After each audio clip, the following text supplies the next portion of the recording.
जिस तरह से चीन सिफारती, अस्करी, इक़्तिसादी तौर पे अपनी बरतरी साबित कर रहा है, अमेरिका की ठेकेदारी को क्या खतरा लाहक हो चुका है? ये बात वाज़ेह दिख रही है। जी, बहुत शुक्रिया। देखिए, पहली बात तो ये है कि चाइना ने ये जो इतनी बड़ी परेड की और एससीओ का इजलास बुलाया, इसमें चाइना ने बेसिकली ये पैगाम दिया है कि जो वेस्टर्न वर्ल्ड ऑर्डर है, वो अब मुश्किलात का शिकार है और चाइना जो है, वो एक अल्टरनेट ग्लोबल ऑर्डर देना चाहता है। चाइना एक अल्टरनेट इंटरनेशनल मॉडल क्रिएट करना चाहता है। इस सिलसिले में चाइना ने शंघाई कोऑपरेशन ऑर्गेनाइजेशन जैसे ग्रुप्स जो हैं, जिनका बुनियादी मकसद तो इकोनॉमी को देखना था, लेकिन अब वो इकोनॉमिक डेवलपमेंट और ट्रेड और इस तरह के इश्यूज को अहमियत दे रहे हैं। अब चाइनीज़ क्या कहते हैं? चाइनीज़ कहते हैं कि मल्टीपोलैरिटी होनी चाहिए, यानी कि वेस्टर्न वर्ल्ड को पावर शेयर करनी चाहिए और ये जो कोल्ड वॉर की जो मेंटालिटी है, ये जो माइंडसेट है, इसको ख़त्म करना चाहिए।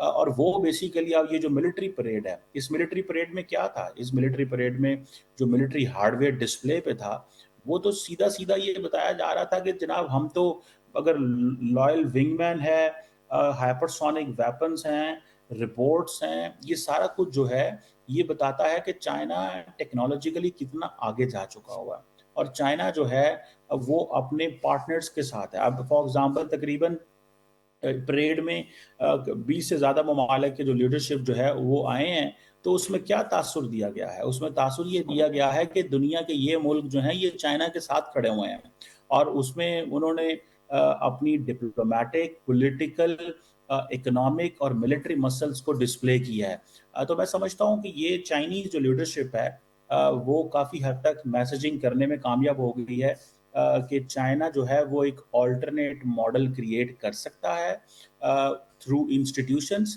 थ्रू बिल्कुल। ग्लोबल फाइनेंशियल इंस्टीट्यूशंस और थ्रू पॉलिटिकल प्लेटफॉर्म। कमर चीमा साहब, बिल्कुल जिस तरह के आपने कहा कि ऑल्टरनेट मॉडल जो है वो चाइना ने डिस्प्ले कर दिया है, पैगाम वाज़ेह दिया है। अब रूस और शिमाली कोरिया, इन दोनों को इस परेड में खास तौर पे मदऊ किया गया। दोनों को ही अमेरिका नापसंद करता है। फिर अमेरिका ने कह दिया, साजिश का भी इल्जाम लगा दिया, चाइना ने तरदीद कर दी है। क्या दिख रहा है? ये अमेरिका खौफ का शिकार है, हसद का शिकार है, डर है, क्या है?